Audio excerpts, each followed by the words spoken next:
Ladies and gentlemen, welcome to the content patch for the 11th of Feb 2013. My name is TotalBiscuit with today's gaming news and comment. Coming up in the show, EA responds on the subject of Dead Space 3 item farming glitch. Rayman Legends has been delayed significantly and is also no longer a Wii U exclusive. Crytek expects to transition entirely to free-to-play within 5 years, and Metacritic names EA Major Publisher of the Year. Dead Space 3 has been under fire for quite some time due to its inclusion of so-called optional microtransactions within the game, which allow you to buy boosts or just buy resources in order to construct items within the title. This was criticized for a variety of different reasons, including the fact, of course, that it's a single-player game and not a free-to-play game, and that it ruined the immersion and atmosphere of the game itself. However, a couple of days later, it was revealed that there was an exploit which allowed you to walk in and out of a certain room and essentially farm infinite resources. Now, several sites picked this up to the point where even the BBC covered it and actually went as far as to speak to a legal expert on the subject of this, who made an argument that circumventing the game's microtransactions could be considered theft. Sarah Ludlam, an intellectual property expert at the Lee and Presley firm, said, if you go into a baker's to buy a bun, this is about the most British thing you could ever imagine, go to a baker's to buy a bun and they give you the wrong change and you walk away knowing you have been given more change than you handed over in the first place, that's theft. So arguably, if you go into the game knowing you are supposed to be paying for these weapons and you notice a glitch allowing you to accumulate them without paying, that's theft as well. But it's arguable because it's a new area. It's also arguable because this person clearly has no idea what they're talking about. This is the problem with going to a solicitor and saying, oh, can you comment on this situation, and them not really understanding the situation, and then coming back and saying, well, that's theft. In this case, what you have is the ability to gather infinite resources, and yet you have this optional microtransaction system. The microtransaction system doesn't stop you from building the weapons within the game. The point of the microtransaction is to accelerate you towards that goal so that you don't have to spend as long doing it, and this is usually employed in free-to-play games because it actually makes sense to go with the whole time versus money sort of argument, the pay-for-convenience setup, but in a single-player game, it doesn't really make any sense at all. Now, this exploit does not, in fact, allow you to get the pre-order weapons. It doesn't let you do that. It lets you farm resources without having to go and spend microtransactions in order to do so. I mean, the thing is still a bit laborious, to say the least. You know, it's time-consuming, it's repetitive, it's boring, just like any other kind of farming. Is it theft, however? Hell no. Absolutely not. And as most gamers will tell you, that kind of thing, that kind of exploit and glitch, is really up to the publisher and developer to fix if they so desire. Now, EA came out on Saturday and said, the resource earning mechanic in Dead Space 3 is not a glitch. We have no plans to issue a patch to change this aspect of the game. We encourage players to explore the game and discover the areas where resources respawn for free. We've deliberately designed Dead Space 3 to allow players to harvest resources by playing through the game. For those that wish to accumulate upgrades instantly, we've enabled an optional system for them to buy the resources at minimal cost, which is between $1 to $3. So, oddly enough, after all of this nonsense, EA comes off smelling slightly better than they otherwise would have here, which is in itself fairly surprising. Now, this is a pretty reasonable reaction, I feel. I mean, I hate the fact that these microtransactions are even in the game to begin with, but this reaction is pretty reasonable. They could have patched that out. And indeed, there are, of course, instances where this kind of stuff has been patched out, specifically Diablo 3. That is a game in which you can farm things which are worth real money, assuming people are willing to buy them on the auction house and the in-game economy is affected. The in-game economy is not affected by people choosing to item farm within Dead Space 3 because it's a single-player game. And as such, if you choose to cheat within your game, that is really up to you. Now, what EA decided to do was to monetize that cheating, which I absolutely do not agree with. If you want to cheat in a game, then the option should be there, assuming you can find what the cheat code or the combination of things that you have to do actually is. That stuff is supposed to be free. I mean, it's been free for the past 30 plus years, right? So monetizing within the game there, as far as I'm concerned, sucks, and I've given you a full piece of reasoning for that, of course, within my Dead Space 3 video, but I feel at least the reaction to this was quite reasonable. I do not feel the BBC's claim that this could actually constitute theft really has any basis in reality whatsoever, and what really gets me, I might add, is the fact that a lawyer should really know the definition of theft within the UK. It's not that hard. We have an entire act dedicated to it called the Theft Act 1968. Basic definition of that being in Section 1, Subsection 1, a person is guilty of theft if he dishonestly appropriates property belonging to another with the intention of permanently depriving the other of it. Yeah, you can't do that in this situation. You can't permanently deprive someone of a digital item that infinitely copies itself. I learned this in the first year of law school. It's not exactly a tricky concept. Ubisoft has announced that Rayman Legends has been delayed once again. The sequel to Rayman Origins, which was supposed to be a launch title for the Wii U, and indeed was one of the premier demo titles available on units in stores such as GameStop and Best Buy, has been pushed back to September. That's a pretty significant delay. We're talking about a delay of almost a year here for a title that was looking pretty good on the demo units months before the release of the Wii U. PR manager over at Ubisoft, Sarah Irvin, explained that the delay was due to the game becoming a multi-format release. This is a game that was supposedly a Wii U exclusive. That has now changed, and it will be coming out on Xbox 360 and PlayStation 3. No mention of PC there, which is somewhat disappointing, or of course PlayStation Vita. Irvin explained that there are no issues with game development. The only reason for the delay is to release on multiple platforms, and that they usually release all of our platforms simultaneously aside from PC. We've made special exceptions sometimes in the past, but it's definitely just on a case-by-case basis and not our standard practice. Ubisoft has not commented on the decision to go multi-format, but I think it doesn't really take a genius to figure out exactly why, and that of course would be money. The Wii U has not been selling up to expectations, which has caused Nintendo to reduce its sales forecast for the machine, and while Ubisoft was a strong supporter on launch, it no doubt has not necessarily seen the return that it was really looking for, and has decided that one of their premier franchises perhaps should be going onto 360 and PlayStation 3 as well. Now, I don't personally view the multi-format thing as a bad thing. I don't see any reason for the game to be exclusive on Wii U, but honestly, it is a little bit ridiculous that we're having to now wait close to a year for this thing, and it's got nothing to do with the game development. I mean, they explained it. They said, oh, there's not a problem. If there was a problem with the game and they were going to spend a lot more time actually making the bloody thing work, then fine, but it's just really odd they would then push the game back so that you could get a simultaneous release with the 360 and the PlayStation 3. That, to me, doesn't really make a lot of sense. Why are they concerned about having it exclusive on Wii U for a number of months? How is that a problem? I mean, timed exclusives are pretty standard. Maybe they wanted Nintendo to actually pay for the privilege, and Nintendo refused to do so.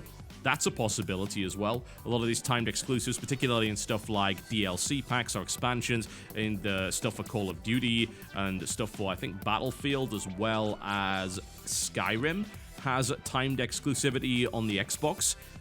I have to wonder if that came into play somewhere. That is a possibility. But aside from that, usually what you do is you would make sure you released all versions of the game simultaneously so that you actually got a really good opening week, for instance, in terms of combined sales. That's always good for the investors there.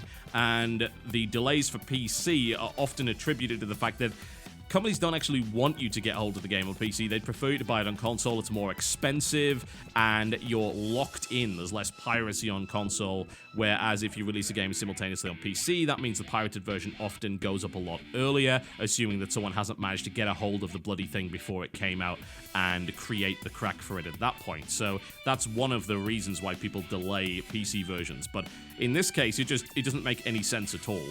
I would think that you could be a system seller with this thing, you could put yourself in a really good position, and then when it comes out for the other systems, great, you get a nice little burst of sales there. But I don't know, all we can really do at this point is speculate, and unfortunately the delay is really not good for anybody. In an interview with VentureBeat, the boss of Crytek, Kevin Yearley, has talked about the company's transition to free-to-play, which he expects to happen within 5 years. We already knew, of course, that Crytek was looking into a free-to-play transition, but it seems the plans for that are slowly coming to light, as well as a time frame. Yearley claims that they have quite a few console titles in the pipeline that are traditional retail games, while we investigate free-to-play on consoles, and of course, as we already know, they're looking at free-to-play on PC with their title Warface, which is already out and very successful in Russia and has just entered closed beta in the West. He also spoke about the platform that they're going to be using for Warface and future titles by the name of G-Face. He says, "Our primary goal is to make AAA free-to-play games for the world market and transition entirely to that.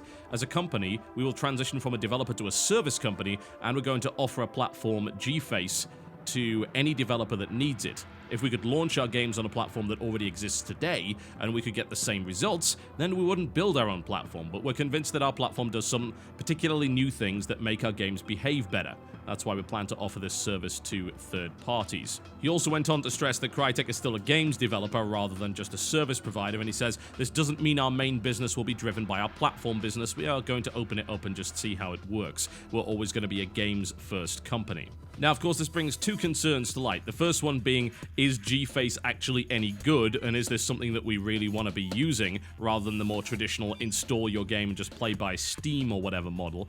And secondly, as to whether or not we will be seeing a massive decline in the number of single-player or co-op first-person shooter experiences, simply because that doesn't gel very well with the standard free-to-play model. My biggest concern with Crytek is the fact that, honestly, they've never really offered a very good multiplayer experience. Crisis Wars, which was the multiplayer component of the original game, was okay. And of course, you can also say, well, Crytek happened to acquire the guys that made Time Splitters, and the multiplayer mode of that was pretty damn fun, right? Yes, on the PlayStation 2. So the question remains, how exactly do you do single player in a free-to-play model and have it not suck? Because you know what I like when I play Crysis? The single-player campaign. You know what I'm not getting from these free-to-play games? A single-player campaign. That's concerning to me. I don't like that idea. And I hate the idea and the very notion that single-player first-person shooters could be on the way out.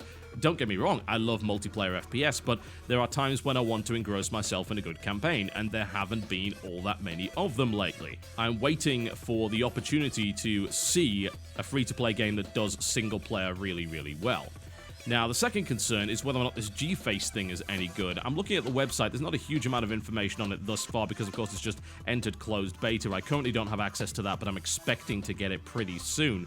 Now, this whole thing seems to be browser-driven, and it seems to be this weird mix of core 3D games like Warface with a bunch of casual stuff. It also seems like another platform that is browser-based and has really nothing to do with the other traditional ways of playing games, such as via Steam, Origin, and so on and so forth. It does look like it's got some pretty interesting features. The freedom to play section of this under gface.com/play has examples of what appears to be some cross-platform stuff, which is very much asymmetrical. Like, you can provide air support in Warface via a smartphone, you can use an iPad to be a commander and things like that. It's a very interesting idea, but Lord knows if that actually works, because this is, of course, all a mock-up, so I have no idea how they are going to implement this. It also has some pretty nice stuff, like the ability to drag and drop from your friends list into a game to get people in there much easier, although it's nothing that anything like Steam hasn't really already done.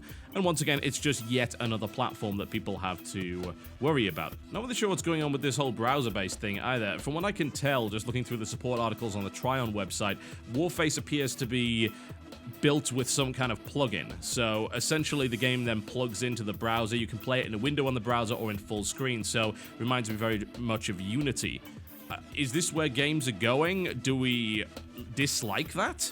It's hard to say, really. I mean, if the game is of full fidelity and plays just like any other regular game, then I don't see the problem with doing this whole plugin thing. But of course, it does also involve additional hoops to jump through. Can I just click an icon on my desktop and have this game run, rather than just having to go to a website and doing all this stuff? I mean, we complained about the browser launching when it came to Battlefield 3, so I don't really know if the benefits actually outweigh the disadvantages and the inconvenience, but I guess we'll see. Hopefully I'll get access to this pretty soon, and then I can tell you exactly what I think of it. And finally, Metacritic has announced that they've managed to come up with a bunch of really arbitrary numbers, which proclaims Electronic Arts as the major publisher of the year. EA received a Metacritic average of 75.2%, which was 2.2% higher than Microsoft, which very clearly indicates that they must be the top publisher of the year, and there is no arguing with statistics, right?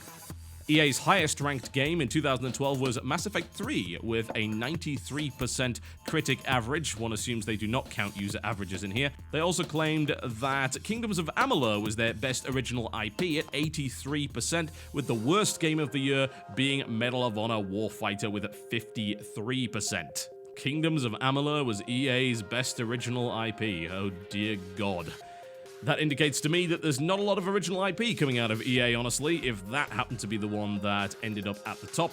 Now, when I say arbitrary numbers, I'm actually not kidding here. They have all sorts of nonsense calculations going on with this thing where they points rank everything. Points for average Metascore are awarded at 1.5 times the average with a maximum of 150 points possible. Points for a good percentage and bad percentage are awarded based on a maximum of 100 each. Points for great games are awarded as bonus points, 10 per unique title.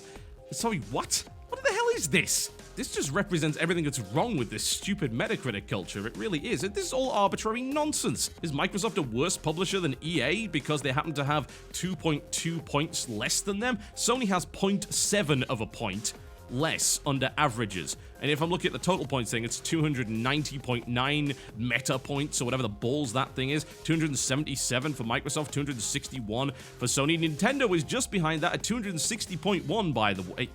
This is garbage.